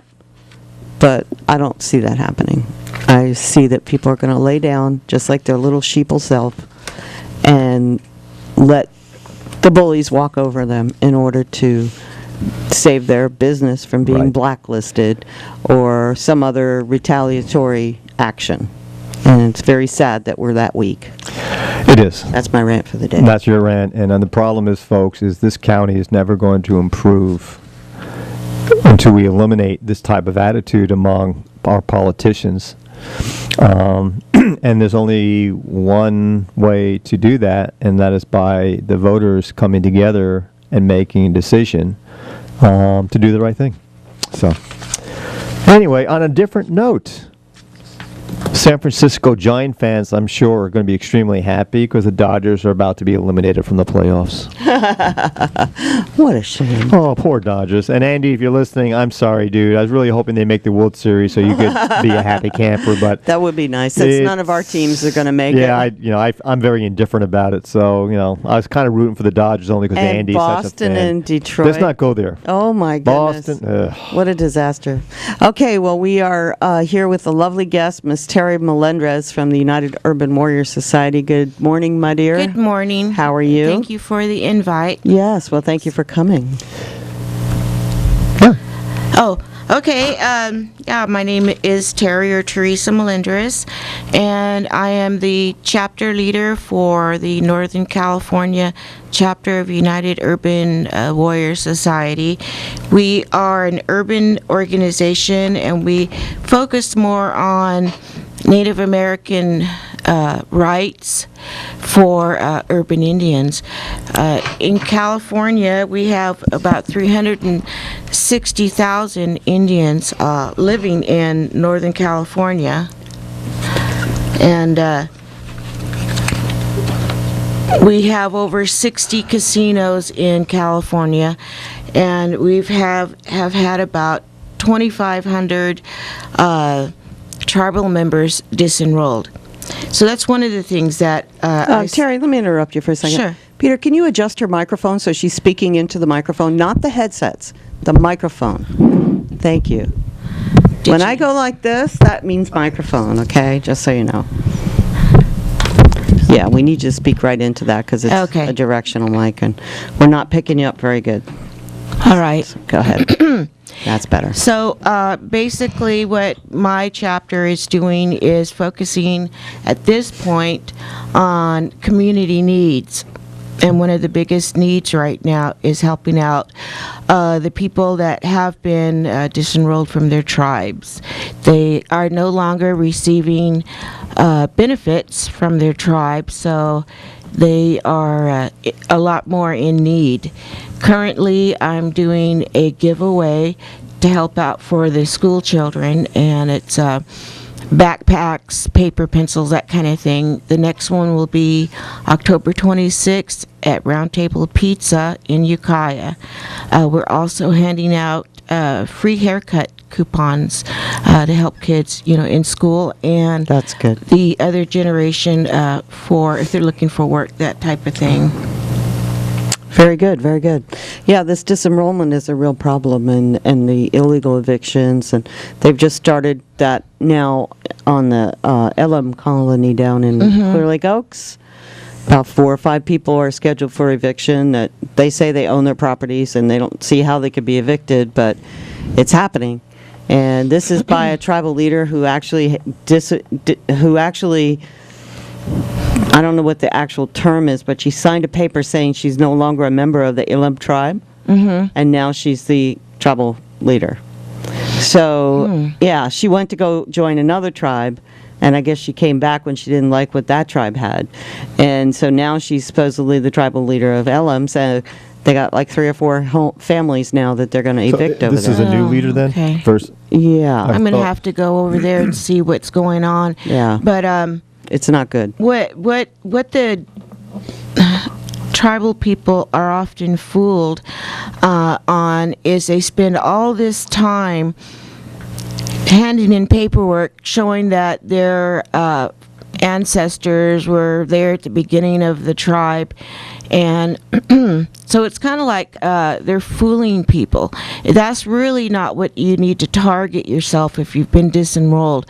What you need to target yourself is that your civil rights have been illegally disenrolled you, but that your civil rights have been infringed upon. So that's the angle that you need to go to. Because most of the people that have been disenrolled, they are their ancestors, their forefathers have been members of the tribe since the tribe began. And then there comes up another question. Is that tribe really a tribe? Let's say in 1900s, the tribe was recognized, okay? And to be recognized, there's certain criteria that the tribe has to follow. And now it's 2013. So has the tribe been a regular, ongoing tribe, or has there been breaks in it? Or no, this is there's a lot of questions there. But they do need to go after their civil rights being jeopardized. That's the key. And I do have people working with me, and so there is a resolution that was passed in 2010 in which this person, Sarah Garcia, and Nathan Brown Jr. were both disenrolled, and also a statement by Sarah Garcia relinquishing her rights from the Elam colony as of March 2001. So she, you know, and now she's running, her and Nathan are running the tribe now. So how does that happen? Well, that's a direct conflict with their constitution. Yeah, that's really, really bad. But, you know, it's happening in a lot of the tribes, all the tribes that have either revenue sharing coming in or casino profits. And usually it's one family up against another family, the reason they get disenrolled. But irregardless of why they got disenrolled, what they're saying, because there's been some tribes that don't even give you a legal document that you've been disenrolled. They just tell you verbally you've been disenrolled. So that's what myself and there's groups of other people are working on disenrollment.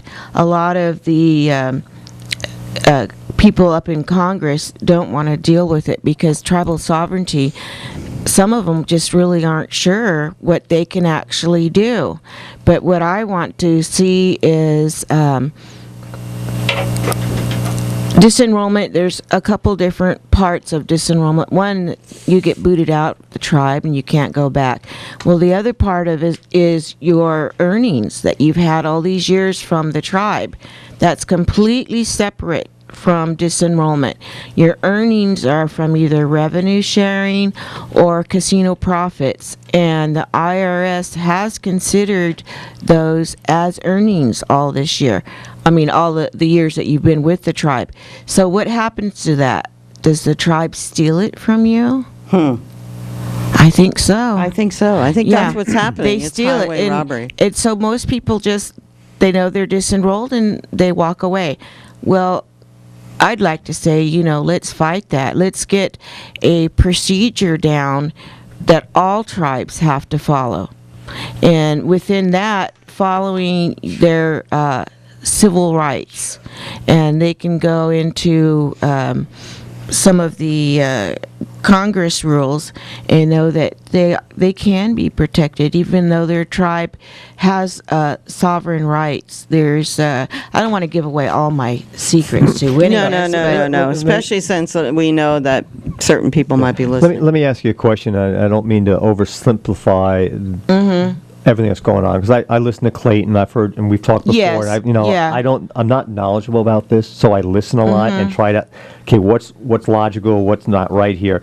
And you have your. Excuse me. Each tribe has their sovereignty. That's based by federal government. Yeah. Okay, so white man law.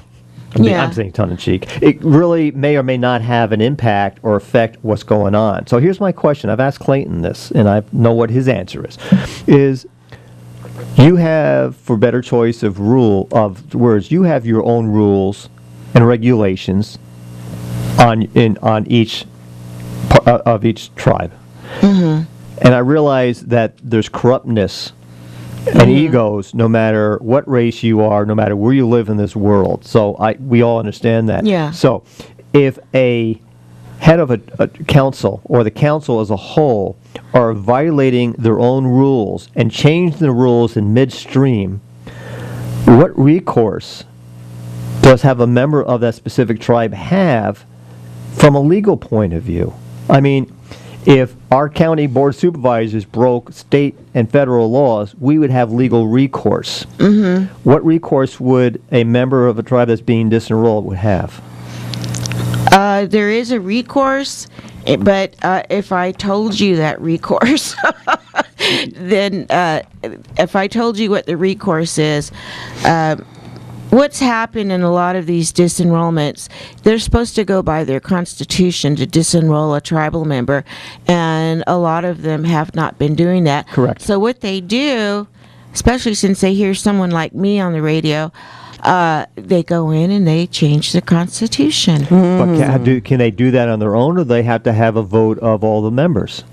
A lot of times, I believe that it has happened on their own. They've had meetings. It's council itself. But it's not legal. But it's not a legal amendment. Because in a tribal organization, the top of the ladder is the tribal members. They are actually the boss of the tribal council. But in so many situations, the council actually almost terrorizes its members. So the members don't want to speak up. They don't want to vote.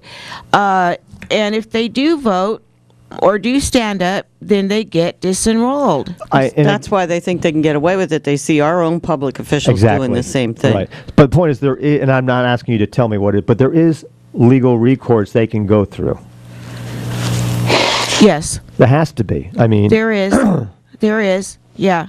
There is legal recourse, and it goes along with their civil rights to prove that they have, how would you say, they've been disenrolled improperly. Okay, so that's really, and a lot of times without any valid reason other than they don't like the person. Right. They don't like. Yeah, that's exactly what it is. Or their families fight. Right. That's mostly what it is. So do you go through the tribal court system, or does it go through the state and federal system? You'd go to, for civil rights, you have to go through federal system. Yeah, you would have to go all the way to the top. Okay, so I guess my question... That's why there's 5 federal cases right now at Robinson for the disenrollments and evictions. But my question is, I'm asking for a lot of people here now, it's not just me, is what jurisdiction or what rights does a disenrolled person have going through the tribal courts? Because don't they have... None. None? Well, at this point, not really, no. What's happening... and even in the federal courts, is some of the federal judges, they don't want to touch sovereignty. They don't want to open that box. So why, if they're not willing to do it, you got to go through your own judicial system, which is the tribal courts. It's almost a catch-22. I understand. That's my point. And this is why we have such a problem here. And Okay, you can go to federal court and prove that your civil rights have been violated. Yeah, that's the word. But and they're supposed to follow that, whatever it is. Like in Robinson, for one, what I've been saying is, they have the 5 people up in federal court now, and they are also going to sue their tribal chair. There's civil suits that are happening. We found that out Right. Saturday when we talked to Nina Duncan. Okay, and yeah. so she's out basically. She knows she is. She's from what I heard, she's gotten pretty. Well, she's sick already been replaced by one of her cousins or something. Okay. Because of her illness, she has stepped down, but she put one of her own Alleged people illness. in place. Alleged illness. Well, Yeah. the thing is that they still have to continue and prove that she has all these felonies going on, and during the time of her time in office, prove that those felonies were substantial, and then they can turn over the disenrollments. Well, the problem is the DA doesn't like to prosecute her, obviously, because they've put this off now, I think, 32 times that they've had delays. So before we take our caller, I did want to just bring out the fact that the latest update on the Robinson 8, which are the 8 that were arrested at the illegal eviction of Monica and her husband, another Duncan, was that of the 8 people, 7 have had their cases dismissed at this point. There's only one person left, Doug Duncan, and that was for the alleged assault, which hopefully that also will be thrown out because our video pretty much shows that, he wasn't the aggressor. Right. So, and he was defending himself. So that's where it's at right now, and if it's okay, I'd like to take this caller. Yes. Hello, you're on the air. Are you still with us, caller? No, they got tired of waiting. I'm sorry. call back, please. By all means, please call back, caller. And the lines are open, 263-3435, if you'd like to talk to Terry about disenrollment and other issues that have to deal with Native American peoples here, especially in Northern California. I am collecting disenrollment your story. If you've been disenrolled, I would like to receive a letter regarding your disenrollment, your family members, how many people were there, United Urban Warriors Society, California chapter. We have a P.O. box in Ukiah, and I'd like to be able to tell them that. They can mail it to 705 North State Street, number 649, Ukiah, California, 95482. Please mail in your disenrollment stories. And you also have a Facebook page. Yes, we have a Facebook page, and I have received some stories as messages on my Facebook page. We have United Urban Warriors Society of Northern California. I have over 105 warriors now and / members. And I have probably at least 5 people a week joining. So it's getting bigger, and for me, what I look at that as is more help toward, helping out the needy people, whether they've been disenrolled or not. I still honor that if they are in need. Lovely. Nice.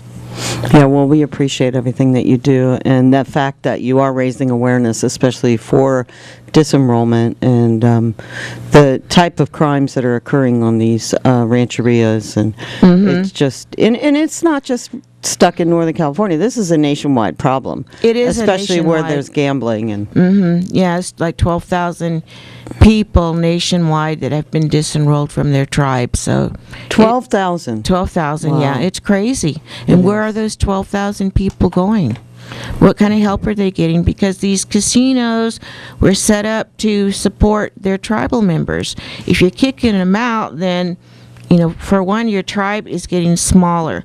And we need to keep our tribes large. Yeah, exactly. What is the doesn't seem to be a benefit other than the individual person gets more money per person. Is that the motivation? Greed? Yes. Yeah. Yes. Is what it really boils down to. I actually really do Hello, believe caller? that. I think we lost our No. Are you there? There you go. All right. Yeah, I'm a non-native, but, my heart goes out. And the question I have is, with all that's going on, isn't this being federally recognized as, with all this felony and, embezzlement and, all this stuff that's going on? Isn't our federal courts recognizing? Yes. Yeah, they are. They are. Across the United States, there are people that have taken this to federal court, and there are attorneys that are getting on board and are specializing in disenrollment. But what I think we also need is to get into the gaming laws and do some changes with the tribal gaming laws, so they can't disenroll a person at the drop of a hat, or because they don't like their cousin, or things like that. It's not legal reasons that these people are getting disenrolled. So the question I would have then, and I'll hang up here, is that the involvement with the gaming and the tribes, it seems like there's some kind of a connection there. Yes, there is. Okay. Yeah. All right. That's the main reason. Yeah. Good show. Money. Thank you. So it all boils down to money. Yeah, of course, greed. Money. Yeah, Greed. and I'd like to give out our local chapter's phone number too. It's area code 707-225-0510. If you have questions, please give me a call at that number, and if you can leave your name and phone number. So Okay, perfect. So the phone lines are open 263-3435. If you have any questions about disenrollments and also tribal issues, please give us a call. Let me ask a question, since no one else is calling in for the moment. If I was a tribal member and I received a notification of disenrollment, is there a legal procedure I can follow within the sovereignty where I could go to a local tribal court and challenge the eviction or disenrollment notice and start discussing it in a court versus just saying, they could, you could if they'd let you. Who would let you? The tribal council. Why? How can they stop you? Well, they control the court. Well, not the court that's over. I mean, there has to be a central court besides just a local jurisdiction. The federal court hearings that I've gone to have been in Hopland. Right. And they do have a federal court system there. And, it's just a toss-up if you are going to win or not. Basically, like some of the tribes have said to people, you are not legally a member because your ancestors don't go back to the 1930s or something when we became a tribe. And the tribal members have handed in all their copies, their ancestral, and the tribe still denied them. The tribe, but what about the tribal court in Hopland? They have to have some recourse to stay the motion until the motions are heard. At this point, I think there actually was one not too long ago that won, and other than that, the other people I know that are in federal court right now, it's at a standstill, and they're just waiting. So that's what's happening with the 5 from Robinson. They're just in a holding pattern. And let's put another thing up here real quick, too. It's not cheap to go to federal court. No, it's not. I know that. It's very expensive. And so with the average tribal member, if they've gotten disenrolled, they don't have the money to go to federal court. Because they're cut off from their... Well, they're really lucky that Joseph Kiddo, the attorney, is doing it at a very, very, very, very reduced rate and a very low fee, retainer fee that he's charging them, to be able to pull this off. And he invites any person who's disenrolled to join this lawsuit. So that's excellent. Yeah. Would you have like an address or phone number? I don't. But if anybody out there needs to reach him, I have the information at my office. I can get that. Wonderful. And I'll try to pass it to you. Wonderful. Gosh. Yeah. Yeah. Yeah, it just a passion of mine. I've never been disenrolled, but I know a lot of people that have. And when you are disenrolled, it's like going through a death or a divorce. Yeah. You know, these people that have been disenrolled, it's like, well, they're taking away their identity, and they don't feel like they have that anymore. Some of the ones that I know got hit the hardest is the elders. Oh my gosh! You know, and I know one woman that was removed from Robinson. I don't know if she was disenrolled, but I know she was evicted. They took her out of the home. All of her belongings were left there. Her animals were left there. They killed the animals and threw them in the dumpster, and just everybody took her stuff, and she had nothing. Wow. Yeah, I mean, the I think coldness I've heard that's about there. that.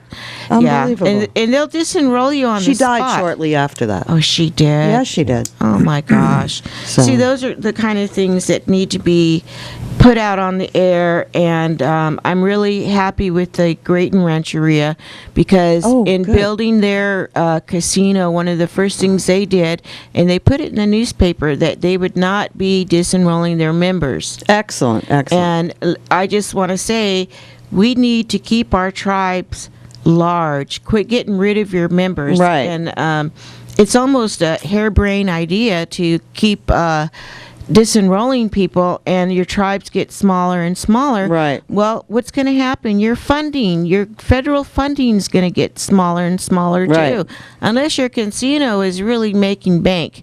You know, and some of the smaller casinos, they're not really No. making bank because the economic times have changed, and there's not as many people gambling as there were Exactly. like 2 years ago. Exactly. Is this happening in other states like Arizona, where the Indian reservation casinos are extremely profitable? Yeah, it is. So it's happening there Yes. also. 'Cause Oh, yeah. I never heard of it in Arizona while we were there. It wasn't publicized, but Yeah. I'm hearing it's happening all over the country. It is happening all over the country, and that's why I'm trying to get on the radio as much as possible. And I think I can't take any credit for anybody's positive moods, but I think that by being on the radio as much as I have, that people are going to stop and think, because They're paying attention now. Yeah, they're paying attention, because what if you're going to have to pay back 200 tribal members for everything that they've lost? Right. Right? So. Okay, well, we have one caller we're going to be able to squeeze in, and then we're out of time. Hello, you're on the air. Oh, yeah, another important thing is the IRA tribes that have adopted their constitutions, and those, a good majority, are in California, and under their constitution, any homeless California Indian can become a member of their tribe, and they can make application, and that's what happened there at Robinson. A good majority, and throughout California here, and again, the BIA didn't want 30 Indian reservations in Lake County. Right. They forced many of these families onto these only, places they could trace their ancestry to, and most of us have multiple places we can do that with all the villages here. Right. So again, that's another, and see, so a lot of people don't realize over the years how we've been colonized. Yeah. To become our own oppressors. Oh, absolutely. And it's all under these federally funded programs. As John Trudell said, that those people are taking the white man's way. Yeah. And Well, they learned it from exactly. the white man, and now you they're know. living it. Yeah, so until we incorporate the traditional way, which unfortunately most of our leaders, because of the boarding school mentality, don't understand traditional sovereignty. Exactly. That's what we need to do, is we need to decolonize our tribes and our leaders. All right, thanks. Okay, thank you. Yeah, bye. Hello, you're on the air. Hello, my name is Bonnie Sloan. I'm from Elam in the Colony. Yeah, hi, Bonnie. How are you? Hi, I'm doing just fine, and I like the program, and what we really are in crisis on the reservation with everything that's going on, and also that we have, one family has 10 children in his house, and that's the one that they're trying to evict. The other ones have more children in their house and their grandmother in her house. The thing is that I think is, like we said, money is the root of all evil, and that's what it is with Exactly. the families that's coming into the reservation. I've always said that from the beginning, that we were, and I was a vice chairman back in 94, 95 in the war, that we had there on the fight on the Ram. I remember that. Yeah, and actually, Sarah Garcia and her mother was in a van, and she jumped off the van and ran into the casino, grabbed my hair, and tried to hit my head against the machine. This is the lady that said she's a spiritual lady. Oh, my goodness. I don't know what kind of spiritual she had by taking old people out of their homes and disenfranchising There's nothing people. spiritual about that. Bonnie, we're out of time. Thanks so much. I should have called earlier. Take care. Hey. Hey, caller, you got 30 seconds. This is Cheryl down here. We did the water ceremony with also thoughts to the needy, which include the disenrolled. Okay. And they should not be the needy. They were compensated by the feds, but just like the broken treaties, the 12,000 people who were receiving compensation, so basically their grandparents surviving the Holocaust have been raped. Right on. Okay, you. Thank you, Cheryl. All right. And Terry, thank you so much for coming. Sorry you. our time was so short, but we will be back next week. You're listening to Lake County Magazine with Terry and Pete, and we thank you for joining us, and we'll see you next Wednesday at 9 a.m. I'll see you in 2 weeks, folks. Oh, that's right. Pete will be gone for 2 weeks. Not sure who our guest host will be, but in addition, we will also be available on Channel 8 on Friday nights and on our website, Lake County Magazine. Have a great week, folks. See you, folks.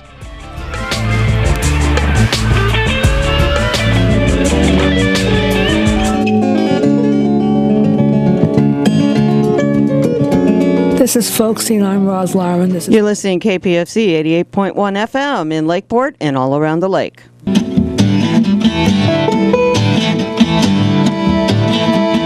Well, the sun comes